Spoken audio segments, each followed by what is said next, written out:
Salut! Aujourd'hui, on se retrouve pour vous parler des produits que j'ai pas trop aimés en bio, notamment au sujet des mascaras et des poudres.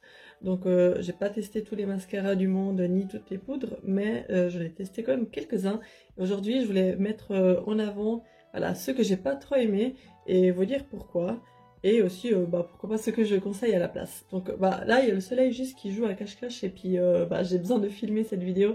Du coup, on va faire abstraction du soleil parce que c'est un peu pénible. Donc je commence tout de suite avec le mascara All-in-One de chez GRN. Donc c'est un mascara qui a une brosse comme ça. Et puis en fait je l'ai pas aimé parce que déjà je trouve que j'ai l'impression que la matière ne sèche jamais vraiment sur les cils. En tout cas ça met beaucoup de temps à sécher. Il a aussi fallu en tout cas un mois pour avoir un bon résultat sur les cils. Et encore c'est vraiment pas, il est pas vraiment top je trouve. Et puis, ce que j'ai pas aimé non plus, c'est qu'en fait, quand il y a, je sais pas, du mauvais temps, du brouillard et tout, en fait, ça coule un peu, ça laisse des taches sous les yeux et tout. Je trouve il a vraiment pas une bonne tenue et le résultat, ça peut encore aller, mais c'est vraiment pas le mascara que je vous conseille si vous avez envie de tester un mascara naturel. Donc voilà, c'est pour ça que je le rachèterai pas et je peine un peu à l'utiliser. J'essaie de mixer, de l'utiliser en complément avec d'autres mascaras, mais voilà, bof quoi. Le deuxième mascara que je vais pas racheter, c'est le mascara Mystic Volume de Boho. Et en fait, celui-là, il a une brosse comme ça. Et je l'ai pas trop aimé parce que je trouve que le rendu est sympa, mais sans plus. Et puis je crois que la courbure, voilà, elle tient pas trop non plus. Il n'y a pas non plus un volume de dingue, une longueur de dingue. Enfin, voilà, je trouve qu'il apporte rien de spécial en fait. Sauf si vous avez déjà des longs cils hyper recourbés et tout. Donc là, pourquoi pas. Mais franchement, pour mes cils, ils sont assez droits. Pas hyper longs non plus. Et puis, je trouve qu'il était pas au top. Beau avait sorti aussi deux mascaras il y a 2 ans, je crois. C'est le Gypsy Volume et le Jungle Longer. Et cela, pour vous dire, donc le vert, donc Jungle Longer, je l'avais plus aimé que l'autre, que le blanc, parce que il apportait déjà un plus joli rendu, il tenait bien, et le Gypsy Volume, en fait, il a fallu genre 10 mois pour que le rendu soit joli, puis pour que la courbure tienne et tout. Donc voilà, si jamais ça vous intéresse, j'avais fait une revue sur mon blog justement au sujet de ces deux mascaras. Je vous mets les liens dans la barre d'infos de toute façon. Mais en tout cas, pour celui-là, je le rachèterai pas. Sinon, j'ai aussi mis le mascara Brush Up de Evolution. J'ai trouvé que en fait il fallait déjà 2 à 3 couches minimum parce qu'en fait la première couche elle servait presque à rien. La brasse elle est comme ça aussi. Et puis en fait la première couche ça teintait genre les cils et ça apportait légèrement de volume. Il fallait vraiment 2 à 3 couches pour avoir un bon résultat. Et en fait, si je le rachèterais pas, c'est juste parce que ça prend beaucoup de temps de l'appliquer. Il faut vraiment avoir le temps parce que voilà, il faut faire une première couche qui sert à rien, c'est un peu la base. Après une deuxième couche. Et si on veut vraiment un résultat un peu plus joli, il faut appliquer une troisième couche. Donc voilà, si vous avez le temps, pourquoi pas. Mais sinon, c'est vrai que moi j'aime bien avoir des mascaras que dès une couche et demie, ils sont déjà au top de l'efficacité quoi. Donc c'est pour ça que je le rachèterai pas. Sinon, je l'ai plus avec moi, mais c'est le mascara Double Dream de chez Puro Bio.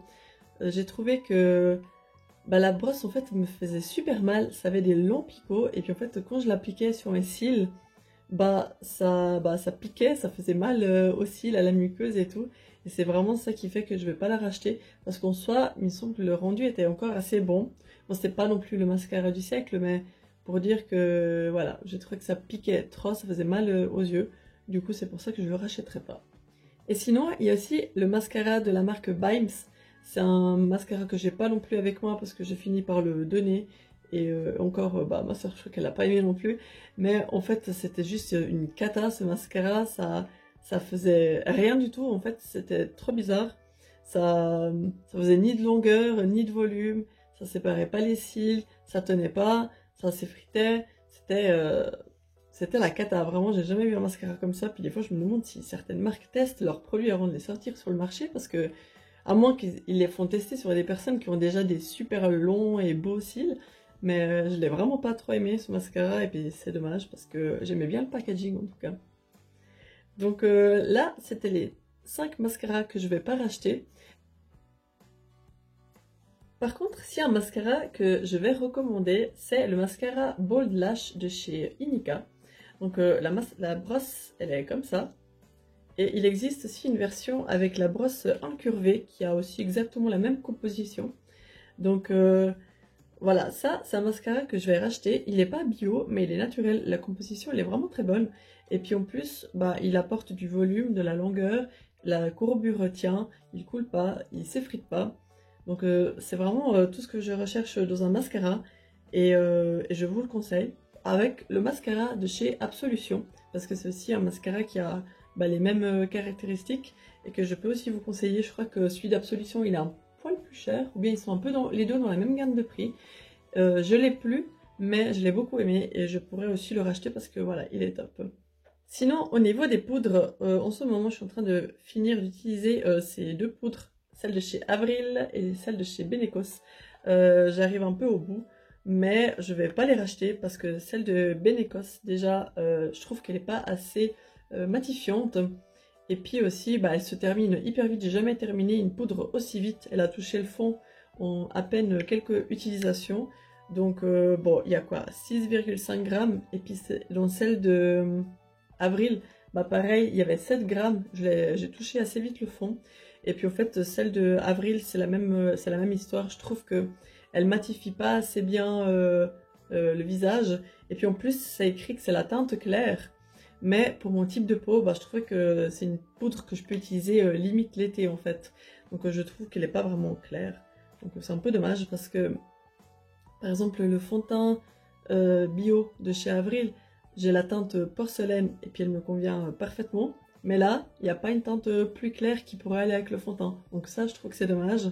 Et puis pour Benecos, par contre, j'avais bien aimé la poudre transparente, translucide et libre. En fait, celle-là, j'ai trouvé déjà mieux que celle-là. Donc est-ce que c'est l'application qui change, la matière, je sais pas. Mais une poudre que je peux vous conseiller, c'est une poudre de chez Lavera. C'est aussi la poudre libre. Celle-là, je l'ai beaucoup aimée. Et aussi celle de Puro Bio. Si vous cherchez des poudres, voilà, c'est des poudres translucides. Après, moi, j'ai la peau claire, donc ça va. Je sais pas comment ça peut aller si vous avez la peau moyenne ou foncée. Voilà, à essayer si vous avez des échantillons quelque part dans un magasin près de chez vous. En tout cas, ce sont des bons compléments de produits bio par rapport à ces deux produits. Donc écoutez, voilà, j'ai tourné la vidéo un peu trop vite, mais à chaque fois le soleil partait, et du coup c'est pas évident pour parler non plus, pour tourner une vidéo. Et comme j'ai pas d'autres moments durant la semaine, bah je vous la tourne maintenant.